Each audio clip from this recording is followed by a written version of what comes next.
Tere, minu nimi on Teelia Randmäe ja täna ma räägin õpioskustest ja kooliga kohanemisest esimese klassi õpilasel. Kool on lapse jaoks uus koht, kus olla.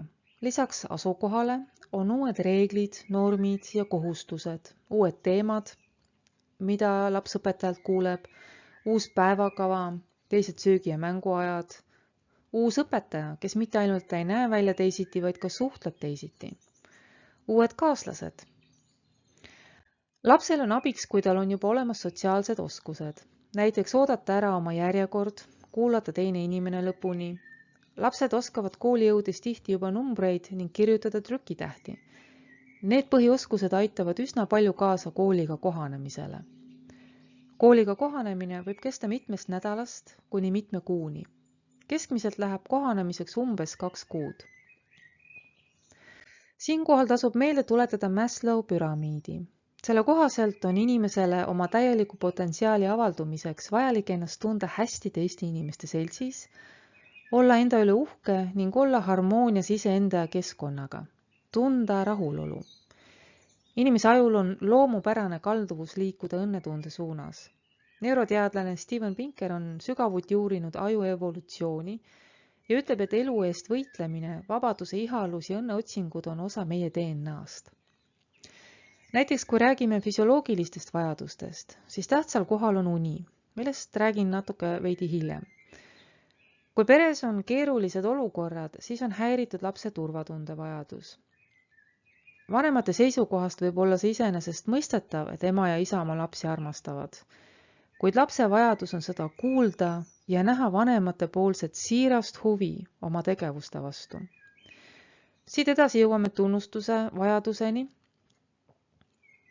mis peaks saama lapsel rahuldatud kodus, koolis ja teiste kaaslaste poolt.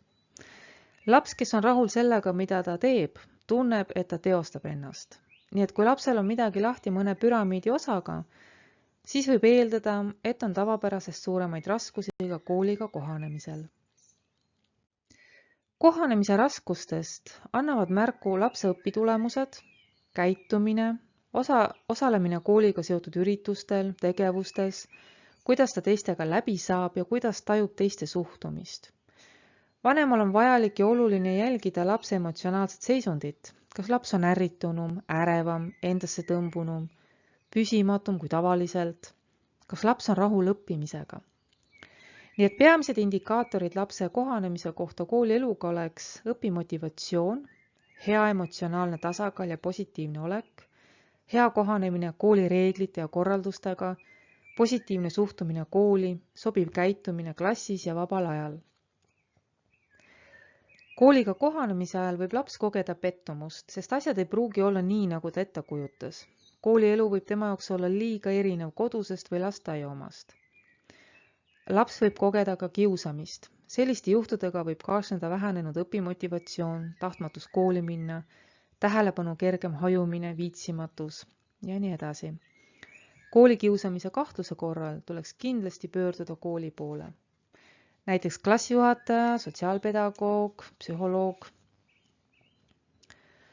Lapsel on abiks, kui nii lapsevanemad ja õpetajad arvestavad sellega, et kõik on lapse jaoks uus. Keskkond, uued tegevused, arenemas on uued oskused, saadakse tuttavaks uute inimestega. Lapsel on abiks, kui täiskasvanu märkab tema raskusi, olgu need siis õppimise või emotsioonidega seotud, ja peegeldab oma tähelepanekuid lapsele ning aitab lapsel üles leida oma tugevused ning märkama õppida, kuidas tal need raskused väljenduvad. Ainuüksi lapse kogemus mitte hea tulemusega on lapse jaoks stress. Laps võib vajada vanema abi kooli asjadega tegelemisel. Siin tasub meeles pidada, et kui laps palub abi, siis peab teda kindlasti aitama. Öelda lapsele, et sa oled juba suur ja saad ise hakkama küll, pole sel puhul kohane. Kui laps tunneb, et ta ei saa hakkama ning vanem ei aita, siis laps pigem loobub ja õpib seda strateegiat kasutama ka tulevikus.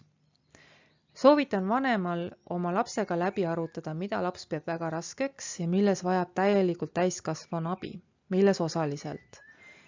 Mõne aja pärast vaadake see nimekiri koos läbi ja mõelge, mida saate nüüd tõsta lahtrist kogu tegevus koos vanemaga, lahtrisse osaliselt koos vanemaga või hoopis lahtrisse iseseisvalt. Ühes uuringus, kus testiti väga suure koolisüsteemi õpivõimekust kõigil õpilastel läbi aastate, leiti, et õppimise võimekus hakkab peale 12. eluaastat langema iga aastaga. Põhjuseks leiti olevat õpilase jaoks arusaamatud sõnad, mis ajas kuhjusid ja mõjutasid lõpuks õpimotivatsiooni ja võimekust. Et see on hea näide sellest, miks on oluline lapsega tema raskused läbi arutada. Lapse aitamisel on oluline meeles pidada, et eesmärk ei ole teha lapsest meister ja rangelt ainult viieline, vaid anda lapsele hoogu, et ta saaks nii-öelda mõistlikult valitseda õppeaineid. Kui peres pole veel harjumus lapsele jutte lugeda, siis nüüd on selleks viimane aeg. Kui lapsel on raskusi lugema õppimisega, saab teda meelitada tegevuse juurde nii, et valite lugemiseks väga põneva loo. Jätate selle põneva koha pealt pooleli, et järgmisel õhtul jätkata. Ma ei saa lubada, et see kõigi laste puhul toimib, kuid tean juhtumeid, kus see on kindlasti abiks olnud. Laps on tahtnud sellistel puhkudel nii väga teada, mis saab edasi, et hakkas ühel hetkel ise lugema, sest ei kannatanud õhtuni oodata. Lapsega koos lugedes saate arutleda jutu üle, lasta lapsel mõelda, kuidas olukord tundub erinevate tegelaste seisukohast.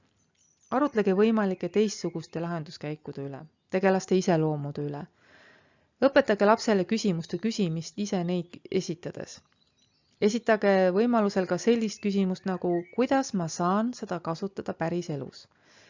Nii õpivad lapsed ei tea asemel vastama järele mõeldult, mis on eluks väga vajalik oskus. Näiteks, kui lapsel on raskused kirjutamisega, siis võib abiks olla, kui leiate kauneid ja haaravaid pilte ning laps kirjutab objektide ja nähtuste juurde vastavad sõnad.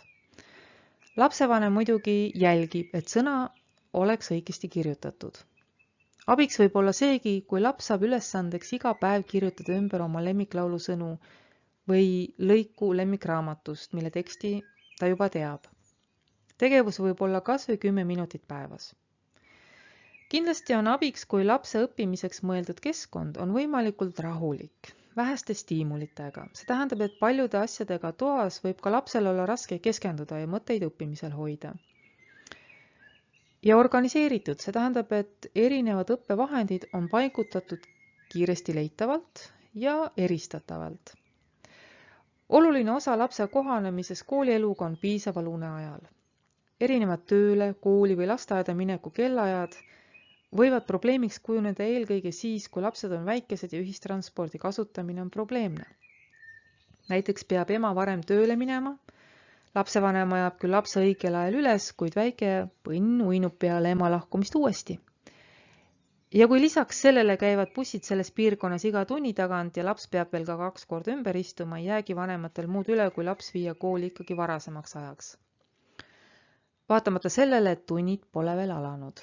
Kui sääraseid ekstreemsusi peres pole, siis sõltub palju sellest, kui lähedased on suhted pereliikmete vahel ja milline on lapse vanus, enesehinnang ning kogemus iseseisvuse või hülgamise teemaga. Samuti vanema enda hommikusest meeleolust, sest pidage meeles, et lapsed peegeldavad täiskasvanute endi tundeid. Lapsed vanuses 6–13 vajavad und 9–11 tundi. Laps, kes pole saanud ennast korralikult välja puhata, satub suurema tõenäosusega kiusamise ja kaklustega seotud olukordadesse. Väikeste laste halb unekvaliteet on seotud ka peres aset leidvate alkoholi, suitsu ning narkootikumide tarvitamisega ning tülidega. Ja muidugi tõstab magamatus vigastuste riski treeningute ajal. Unevaeguse all kannatavatel lastel esineb rohkem tähelepanu ja keskendumisraskusi, depressioonisümptomeid ning suitsidaalseid mõtteid. Esimene reegel lapsevanemale on kõigepealt jälgida, et laps läheks õigel ajal magama. Ma kuulen lastelt väga tihti, et nad tegelikult südaööni on üleval või kauem isegi ja ema-isa ammu juba magavad. Kui hommik käes, siis on teine reegel lapsevanematele alati jääda oma tunnetest ja reaktsioonidest teadlikuks, ehk hoida oma tähelepanu käesolevas hetkes ning mitte laskuda pahura lapse mõttetasandile, et koos temaga jalgu trampida. Unine laps vajab tavaliselt ka hoomamisaega. Iga lapsevanem ise tunneb oma last, kas on vaja teda järk-järgult äratada või aitab hoopis see, kui vanem äratab lapse kallistusega ja jälgib seal samas, et laps saaks üles ärgatud ja vannituppa külma veega nägu pesema. Lapsed vajavad kindlat rutiini, sest see annab neile turvatunde. Vajalik on kindel ärkamise aeg, mõni laps võib isegi vajada konkreetset ajalist kava iga hommikuse tegevuse jaoks, näiteks mis kell on hammaste pesemine, mis kell riietumine, riided võivad juba õhtul valmis pandud olla ja mis kell on hommikusöögi aeg. Kui väike laps peab üksi kooli minema, siis on mõistlik temaga koos teekond läbi arutada. Tähtis on muidugi ka jälgida, et ei tekiks olukorda, kus laps rahustab murelikku lapsevanemat. Iga pere hommik oleks mõistlik kujundada kõigiga läbi arutades, vastavalt pereliikmete eripärasid arvestades ja neid omavahel kompromisside kaudu ühtlustades ning rahulikku meelt säilitades. Tasub ju ka lapselt endalt küsida, mida ta hommikuti hea päeva alguseks kõige enam vajab. Rahumeelse hommiku võtmesõnadeks on kindlasti lähedus, hoolimine, lugupidamine ja kohalolu hetkes. Päevakavas peaks olema kirjas ka, mis kell toimuvad mingid tegevused peale kooli. Ekraaniaega, see tähendab näiteks teleka vaatamine, arvutimängud, nutiseadmed ja muu seesugune, ei tohiks olla rohkem kui 1 tund päevas. Ka õhtune magamamineku aeg võiks alata kindlal ajal ja teatud rutiiniga. Sellega on vast kaetud peamine, mida jälgida 1. klassi lapse puhul. Küsimuste korral võtke julgelt ühendust. Tänan tähelepanu eest!